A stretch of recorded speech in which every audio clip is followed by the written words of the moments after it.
Hey guys, Dr. John Mark here from the Physio. We're here at POP going over back pain, and so we're going to talk about 4 causes of back pain and then 4 solutions for back pain. So there's 4 main tissues in the body for the back. So oftentimes what we're thinking about is like when somebody's having pain, where's the pain coming from? So there's a few questions that we ask as therapists. One is where the pain's coming from. And then the second question after that is, once we determine where it's coming from, is why is it coming from there? What's contributing to it? So I want to focus today on the causes of pain or back pain. So there's really 4 main tissues.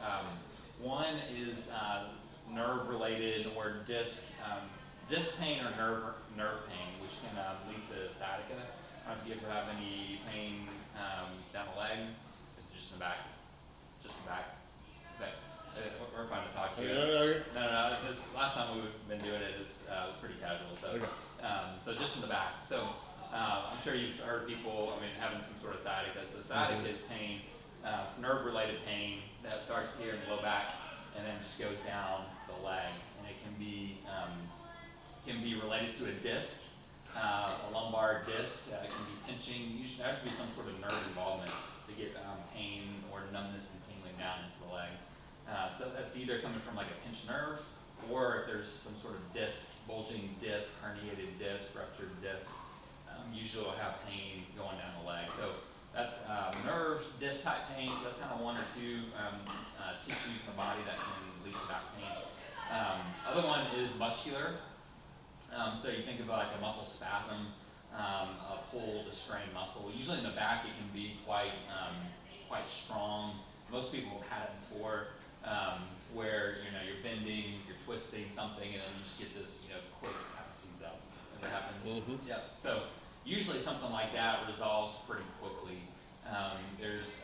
We'll get into kind of treatment for these things here in a minute, but so that's the other thing that we're considering is some sort of muscular issue involved there in the low back. And there's a lot of layers of muscles there in the back, but typically it's one of the small muscles that can go into spasm when you get a muscle pull. And then the next tissue is some sort of vertebrae or joint issue. So the vertebrae, sometimes the vertebrae can slip. Sometimes the wings of the vertebrae can get caught. It's called a facet syndrome, where it just kind of sticks. And other times it's just more with age. We can get age-related changes of the vertebrae, where we get some degeneration and it's more of like an arthritis type pain. So those are the main tissues involved with back pain. So back pain's like one of those things that it's everywhere. Most people have experienced. You've experienced back pain? Yeah, from time to time. I'm enjoying that because I'm going home. If you want to tell me anything about knee pain, as I listen to. All right. Well, we can get to there. But go ahead. No, you're good.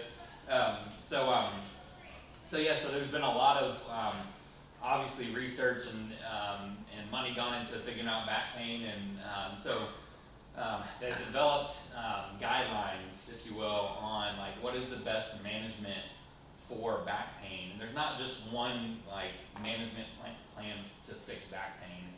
It's kind of like if you're saying if you have stomach pain and there's just one solution for it. It's like, well, we got to figure out what kind of stomach pain it is. Same thing with back pain. So there's 4 main treatment methods, and there's groups like based on somebody's type of pain, we would put them into one category. So the first category is what we call like a manipulation, an adjustment type category. So usually you think more of like a chiropractic. PTs do adjustments to your manipulations. Typically, the type of people that respond to that treatment is when your pain is acute in nature. So that means it's only been going on for a week or 2. There's a high correlation with improvement with some sort of adjustment manipulation. And the other sign that somebody would improve, so it's an acute pain. Second is that pain's not going down past the knee, so it's kind of staying in this area. Typically, people respond real well to some sort of adjustment or manipulation, hands-on technique. The next category is what we call a directional preference exercise. So somebody like yourself who sits a lot, is your pain more related to when you are sitting? No, when my back's fatigued. Okay.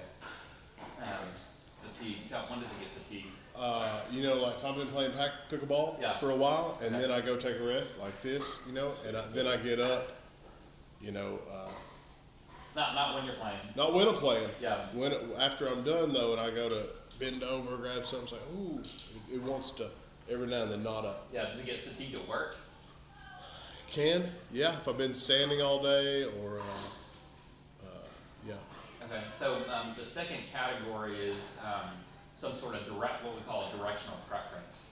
So most people, when there's a high percentage of people that get back pain related to kind of one direction of position that they're in a lot of the day, such as sitting.